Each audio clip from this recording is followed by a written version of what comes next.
joining us today. Yeah, of course. Thanks for having me. This was a really awesome experience. I appreciate that. You're welcome. Yeah. Can you share your name and a little bit about the organization? My name is Pedro Valdez. I'm a counselor with Total Life Counseling. I'm a contract clinician with them. But they are an organization, they have quite a few offices in East Orlando, Winter Park, Claremont, Lake Mary, and West Orlando. And we have many clinicians who specialize in quite a few things, some family, individual counseling, um, marital counseling, and they treat vast disorders. So anxiety, depression, conduct disorder, attention deficit disorder. The list goes on and on, but we have a wide variety of clinicians that are helping the community in Central Florida overcome mental health. Having served as a law enforcement officer, how has that background influenced your understanding of mental health, specifically phobias, in the first responder community? So one of the things I'd say I'd see is a lot of, in terms of mental health, there's still a stigmatization there in law enforcement. Really, any first responders in mental health, it's definitely getting better. But for a lot of officers, from what I've observed, their coping mechanism is just to stuff it down, right? And so, with that, a lot of the things we see, especially phobias, where you're in reoccurrent danger all the time, tends to bleed out into everyday life, right? And this is also where we start to see a little bit of phobias transition into trauma, right? Being hyper vigilant. So, for example, a law enforcement officer who goes to a restaurant and sits with his back towards the wall so he can see the entrances, right? Out of fear of being ambushed, similar to as he was on duties. So we can kind of see it take the job into their personal lives. Can you describe the most common phobias you encounter in your practice and explain how they may differ across various cultures? Yes. I'd say the most common phobia that I deal with is social phobia. So social phobia is when we have an immense fear or essentially an irrational fear surrounding social situations. This could be speaking in front of a crowd or even just going up to a new group of people and talking.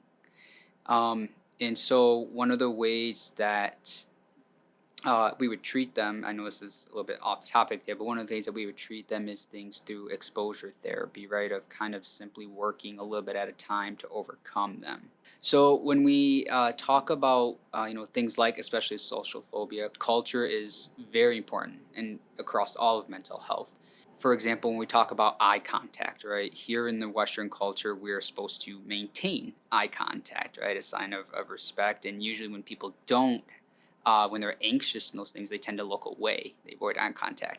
But in other cultures, such as like an Asian culture, right, it's actually disrespectful, right, at times to, not have or to have eye contact, right. So it's within the norm and not necessarily a social anxiety factor to look away. So you need to be cognizant of both behavioral norms and mental health norms in various cultures when we're talking about phobias. Yeah, just remind me when I went to Taiwan. Completely different culture. Yeah, right. And then Yeah. you can even Then you have see. the loud Americans. Yeah, I've been all over the world, and that's actually one common thing I've heard is that Americans are very loud, especially in the Eastern Hemisphere. They're not necessarily used to rambunctious as we are over Mhm. here. Yeah. So it's definitely very interesting. What unique strategies does Total Life Counseling employ to help clients overcome their phobias? This would actually depend on the clinician and their essentially orientation of how they're going to treat it. Myself, as I just mentioned a little bit ago, I use exposure therapy. So when we talk about exposure therapy, it's essentially a process where you desensitize the individual to what they are afraid of. Now, I just don't go on the first session, right? And if you're afraid of heights, be like, okay, go climb a mountain and look over. No, right?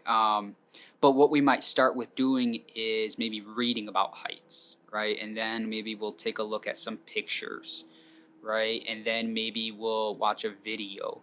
But essentially, you are moving things up to the point to where eventually we will have them go to, let's say if they're afraid of heights, go somewhere that's what's safe, right? We're not necessarily trying to put them in harm, but we would go to an environment where they're able to actually engage in there, right? And we would repeat these steps as much as possible over time.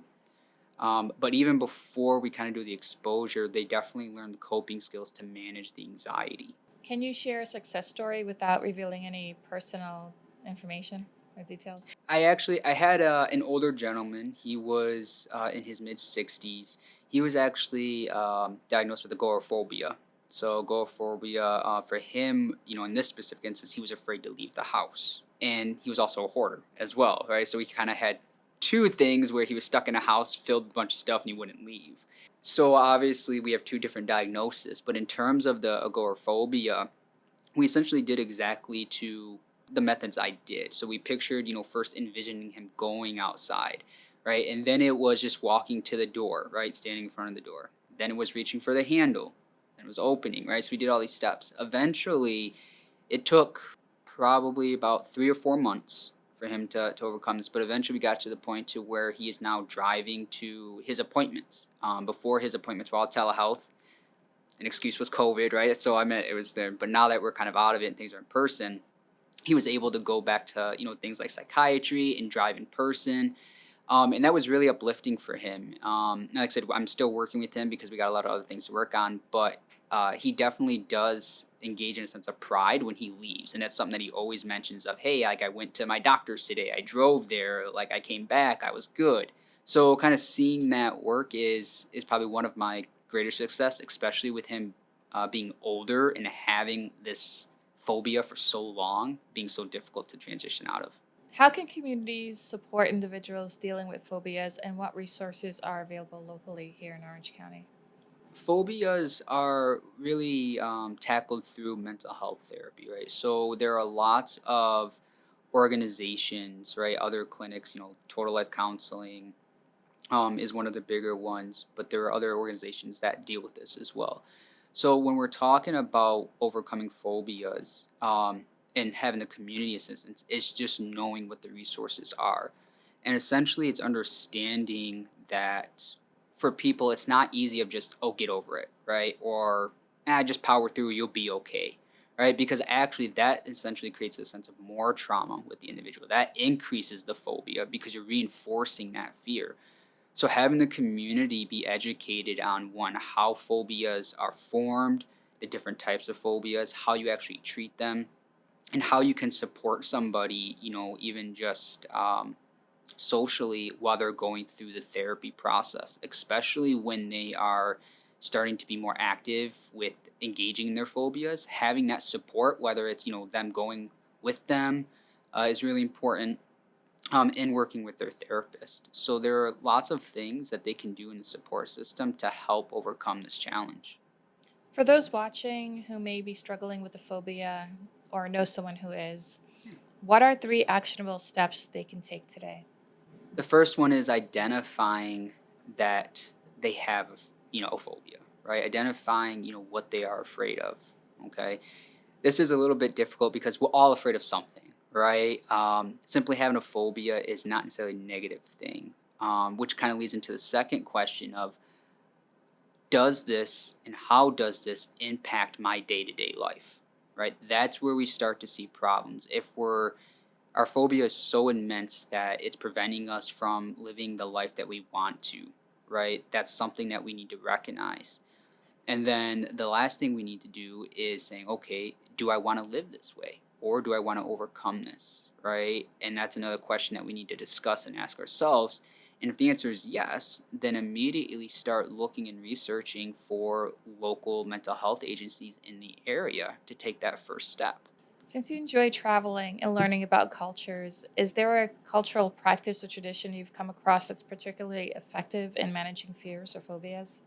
I have not specifically with phobias. What I will say is that I have found that mental health is definitely different across cultures, meaning that the acceptance of it. I do see a lot of clients coming in from other countries where even like the exposure therapy, that was something where in their culture, the way of getting over phobias was just to be immersed in it, go do it, right?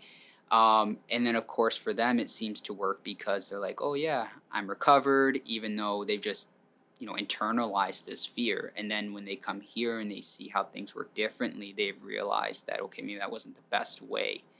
But I haven't seen any other interventions used to treat phobias in different parts of the world.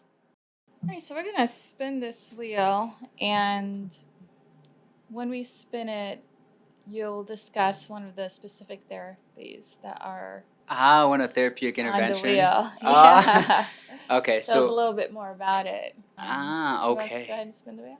yeah. Whew. Of course. Okay. Obsessive compulsive disorder. This is considered to be an anxiety disorder. So, one of the misconceptions that people have with obsessive compulsive disorder is that you need to have both, right? But in actuality, you need to only have one of the components. You need to either have the obsession or the compulsion.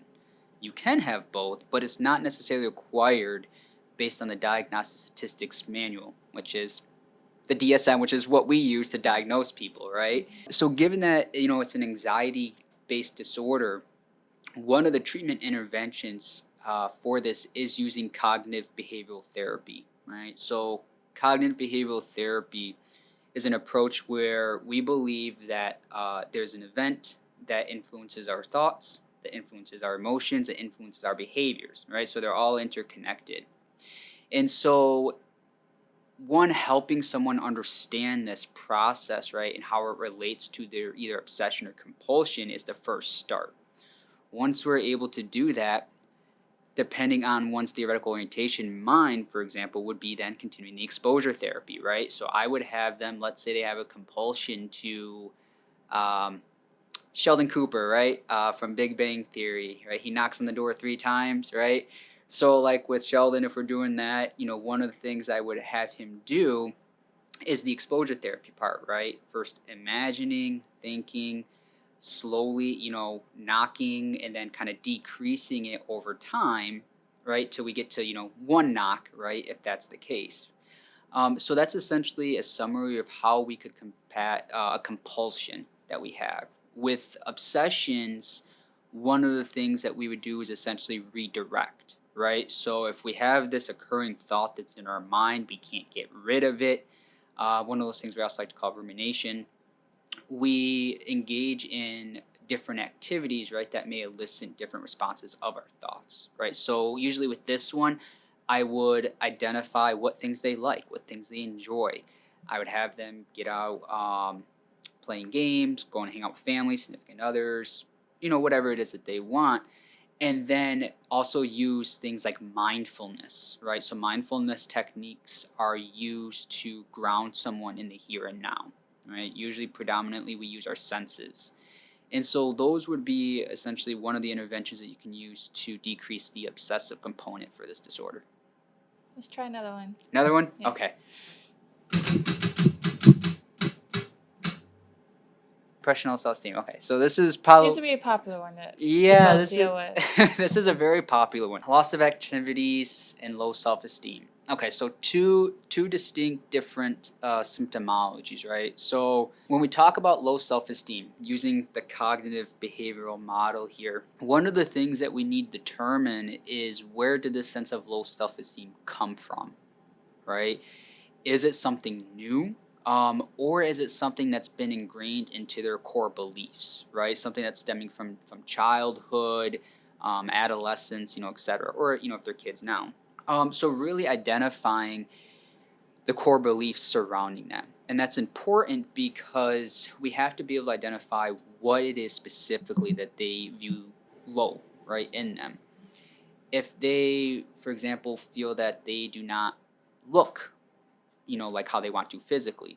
One of the things that I might have them do is say, okay, just give me one thing you like about yourself, right? It can be the smallest thing. It can be like how this one piece of hair looks. It can be how your eyes, whatever the case may be. Give me one thing, right? And I say, okay, every morning we're going to wake up and you're going to give me one thing you like, right? You can even, so for example, if it's a female, right? If I'm like, okay, if you paint your nails, paint your toes, hey, that counts, right? You like that. And then I slowly move it up and we're kind of doing more and more. If I have somebody who absolutely cannot find anything, right? It's very rare, but it does happen. If I absolutely cannot find anyone anything, I say, okay, let's use our support system, right? And let's ask, the people who are supporting us, the people who are engaged with us, what do they think are like my strengths? What do they see good in me? And then from there, even if they don't believe it, but they have it, that's where we work with essentially changing the core beliefs to support that belief that, okay, maybe they do feel this way, right? So that would be essentially one intervention that you can use. With a loss of interest in activities. So this is another popular one, right? Especially with depression. Most people, especially depending on how severe it is, right? Mild, moderate to severe, even getting out of bed is very difficult, right? Like we have people who stay in bed for several days. Unfortunately, they go to the Oh, you're not bathroom in just the talking bed. about like just for the one like morning. Right, yeah. I'm talking about, like they're there all the There's time. a lot of people who Yeah. want to get up. Yeah. I was like that this morning, to be honest with you. I was like, man, I don't want to do it. But for this one, right, it kind of comes back to the point to where is it interfering with our day-to-day lives, right?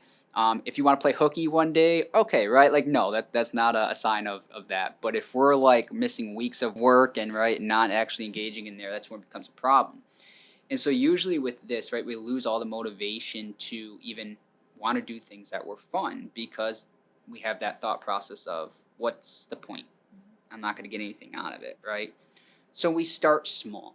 We do a list of accomplishments, right? So for example, if I have somebody who can't even get out of bed, right, who doesn't even sit up, I'm like, okay, your job today is just to sit up. That's all you need to do, right? Is just sit up. And if you do that, praise yourself, right? Get that good feeling of, hey, you know what? At least I sat up today. And so once again, we're slowly building things. Maybe then the next day I say, okay, I'm gonna have you get up, but then put your feet over the bed. Have brush your teeth, right? And you start giving them these activities that bring a sense of accomplishment, that bring a sense of empowerment.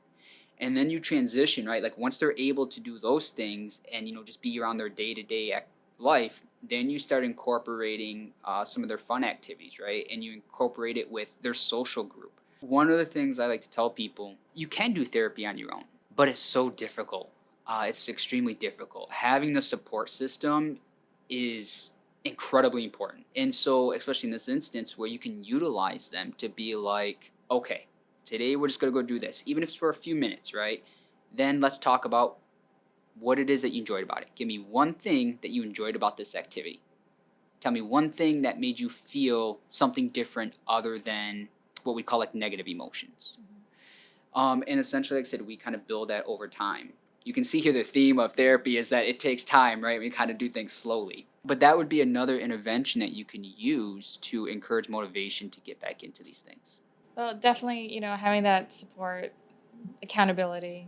Yes. Someone there just give you that little nudge. That little push there. Yeah. Yeah. And, with some people, like for me, I said on those days when I get to bed, I have 3 kids. So my motivation are the kids coming into the bed and saying, hey, Dad, wake up. We got to, do this. Mm-hmm. But, unfortunately with some people, who do have, the severe depression, even that, right, is not necessarily enough. And that's why I said the importance of asking those 3 questions from the phobias, right, of is there a problem? Is this affecting me? And how do I overcome it is really important to help us overcome a lot of these disorders and a lot of symptoms that are affecting our lives. Well, thank you so much for being here and going through some of this with us. I really appreciate it. Yeah, of course. Actually, I really liked this. This was a very interesting exercise to do. And I said, I really appreciate you guys having me and especially talking about this. I think mental health is extremely important. It is.